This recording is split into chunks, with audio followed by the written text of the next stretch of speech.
Hello travelers, Boardman21 here, and today's build is a melee minion Necromancer build. A lot of people have been asking for a Necromancer build update. I haven't done a full out just melee build with them.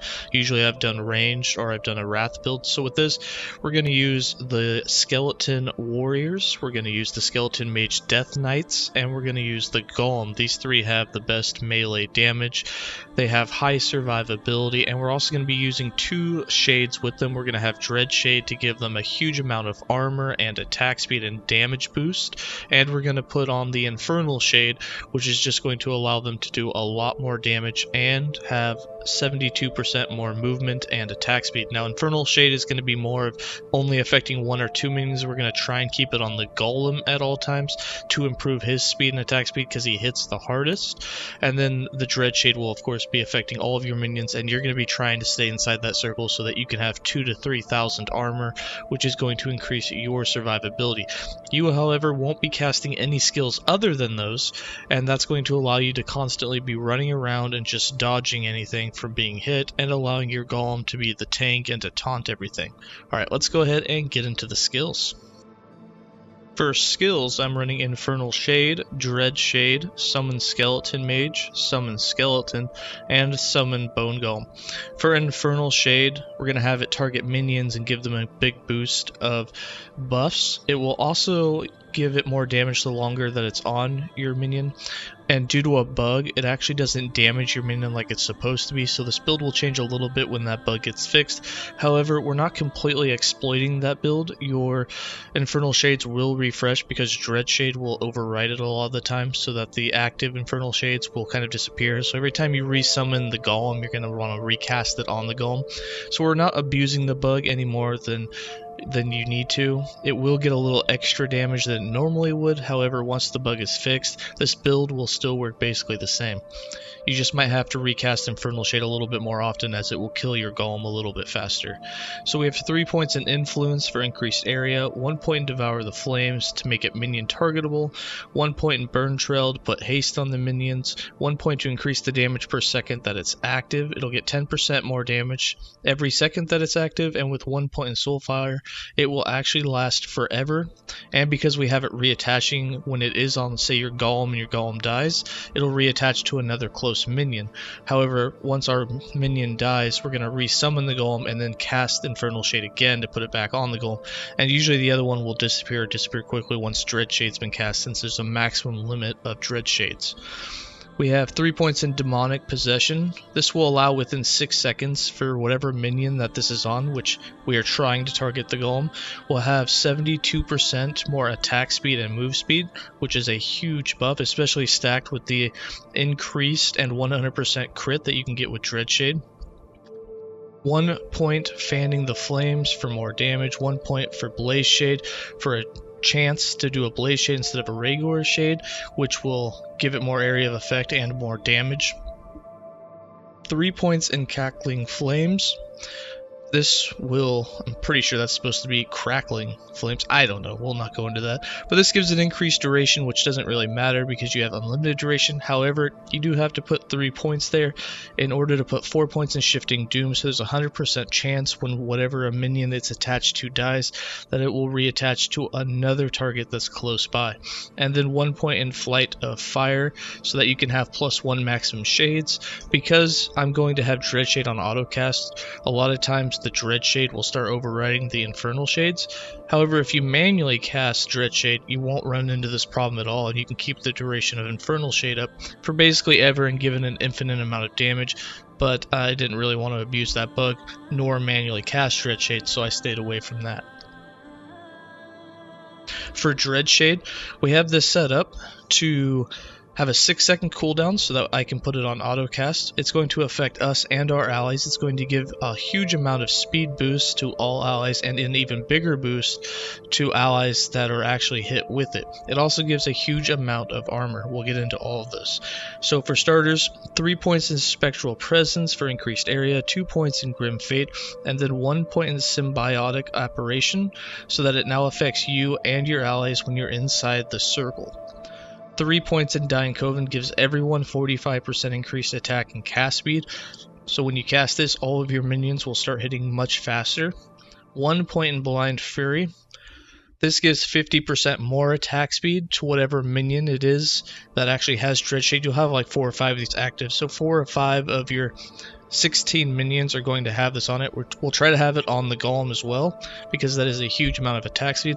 The blind doesn't really matter because none of our characters or our minions are ranged, so they can't really miss their attacks. 3 points in Lingering Doom.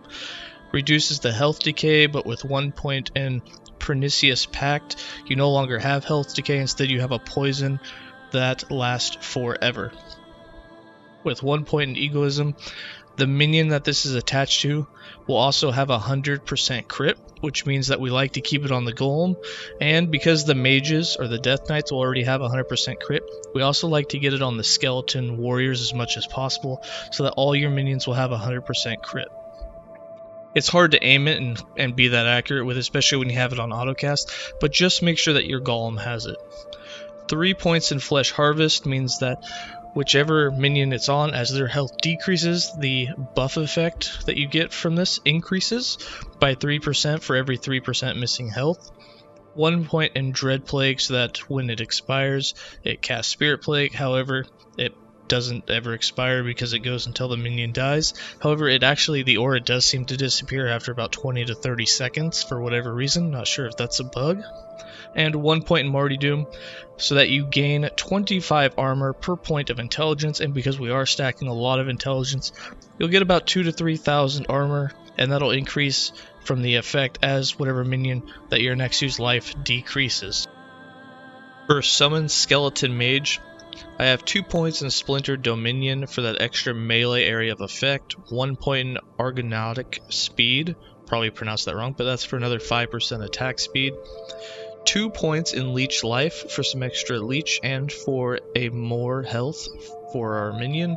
1 point in Death Knights will now give us Death Knights and no other types of mages. What's nice about this is you don't have to take another node that cancels out the other types. Instead, all of your mages will now be Death Knights. And then 5 points in Flaming Attacks give them 20 increased melee fire damage.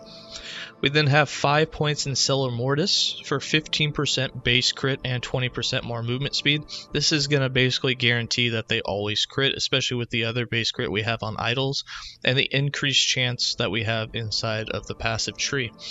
3 points in Grey Merchant for 30% more crit multiplier, and this is what keeps them alive for so long. Every time they crit, which will be every hit, they gain 15% of their maximum health gained back. And because they have so much life, I would say they have, I think it's somewhere between 6,000 and 7,000 health. This means that they're gaining about 1,000 health back every time they do an attack, as long as it's a crit, but like I said, they have 100% crit. 1 point in Order of Death to increase the maximum number of them you can have. And you'll see that we have 0 points in Shadow Wardens. The reason we do not have this, because a lot of people ask why I didn't put this in, especially for the Word per Second and the Critical Strike Avoidance. We are wearing a ring that gives all your minions the ability to not be crit. So they don't get crit, there's no point in wasting any points in here. And they're better off everywhere else that they currently are in this tree. For Summon Skeleton, we of course went down so that we could get the warriors. So we have 3 points in Necrotic Conviction, 1 point in Bone Armor, and 3 points in Impatient. 1 point in Hollow Walkers for +1 skeleton, and then the 1 point in Shambling Steel. This removes archers, so now everything will automatically be a warrior. With the 1 point in the Bone Armor and the 3 points in Impatient, this is all you need so that your warriors will all have 100% uptime of the Bone Armor, which gives them 40% damage reduction, which is very nice. 2 points in Unholy Rage for more attack speed. 1 point in Marrow Walkers for another additional skeleton. 2 points in Unbound Necromancy for the increased crit chance, mana efficiency, but this is to unlock the Gravewalkers for another +1 skeleton, and then 5 points in Sweeping Strikes to finish it off for that 60% more damage and 60% more melee area of effect. Between all the more areas and the melee areas of effect between all of the minions that get it, it allows them to hit more than one target at a time, so they kind of have a nice AoE, so they can clean up trash mobs pretty well. And then for the Summon Bone Golem, For the Golem, we're going with the normal Bone Golem type. We're not changing him into anything else. We have 5 points in Amalgam of Rogues, so that has 35% increased melee attack speed and move speed. 3 points in Unnatural Speed, so that it gives 12% movement speed to all nearby minions. 5 points in Amalgam of Sentinels, so it has 250 more base armor and health, and then 75% more health and armor. 3 points in Bladed Fist gives it more melee damage, and 4 points in Tower of Bones to finish it off for 40% bigger size and 100% threat generated, so that it'll basically be the main target at all times, so you don't really, even like Lagon and the bosses will target it over targeting you, which is really nice. For the passive tree, I have 20 points in the Acolyte base class with 7 points in Blood Aura, 8 points in Forbidden Knowledge, and 5 points in Dark Rituals. Now this will be the first 20 points that you place, so it doesn't matter which ones you do first. All of the first 20 points you get in the game are going to be put in this tree. Then when we move on, I go to Lich first. I would put the first 8 points you have after you've put 20 points in Acolyte into the Lich. All 8 points will go into Crippling Insight for that 16 intelligence. It reduces your health generation, but again, you don't need health generation, you actually don't want it, so this is actually a double bonus. And that 16 int gives more life to not only all of your minions, but it allows for you to have more ward retention, allowing your ward to stack higher. So it's a double bonus for both the minions, for you, and I definitely recommend your first 8 points going there. Then after that, we go into the Necromancer, where we have 83 points, and nothing in here is really better than anything else. Just work your way up the tree, and all of it just kind of plays together. So as you level up, you just put more points into it. We have 4 points in Exilor of Hunger, 8 points in Risen Army, 1 point in Blood Armor, 3 points in Cursed Blood, 5 points in Mortal Tether, 3 points in Aegis Fall for that minion armor shred chance, 1 point in Unbound Necromancy, 8 points in Unearthed Arms for that added melee physical damage for your minions, 8 points in Tyrant for that 24% more health for you. 2 points in Tyrant's Vision will give you 2 more skeletons. 5 points in Frantic Summons. 5 points in River of Bones. I recommend going this side of the tree first versus the other side of the tree, because this minion critical strike chance is huge, and the leech will help keep your minions alive much longer. 8 points in Hearsay for the intelligence and minion critical strike chance. 3 points in Blades of Horn for the critical strike multiplier for your minions. 10 points in Moonlight Prior because it gives added fire and necrotic damage to all your minions, which is huge. 3 points in Rite of Undeath, 1 point in Disciplines of Necromancy for the +1 Mage, and 5 points in Veins of Malice because it gives your minions Haste and Frenzy for 5 seconds every 10 seconds whenever you cast a spell, which is all of the time. Now this does sacrifice 5% of your current health, but again, as a low life build, who cares? For items and idols, there are a few idols that you can use. The most recommended idol that you want are these 1x3s that have critical strike chance for both the mage and the skeletons. So your death knights and your warriors are going to get base added critical strike chance, and then you can also get a suffix that gives minion physical damage. Of course, if you don't have a bunch of those, you can also just get any other suffix that you have. You want the base critical strike chance though, as that's going to be the most important thing you get. And then for the 1x4s on the side, I put in 2 health idols because the more health you have, the more wards you get from the Ensanguius and Last Steps of the Living. Now there are quite a few uniques on this build. First off, the weapon, Eric's Bones.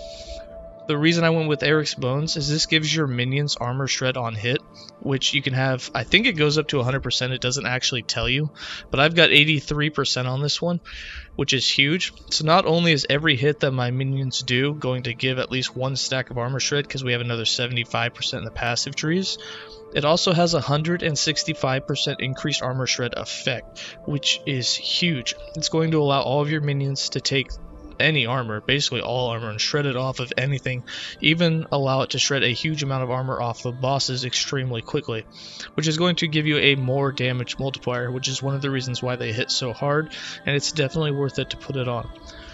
And then as a low life build, of course, we're wearing Ensanguius and the Last Steps of the Living. Those two are kind of, they go together with low life builds really well. And then for a ring, we have Ribbons of Blood. This gives you increased health, which is nice, but the real reason that we want it is for the minion stats. You only need one of these rings. Don't wear two of them, as it takes away from some other things that you need to get. However, this one, it gives added melee physical damage for minions. That's great, because we're a melee build. It lets your minions leech a percentage of that melee damage. Again, huge. It increases their leech rate, and it makes it to where none of your minions can be crit. So you definitely need to wear at least one of these rings. It's huge for their survivability.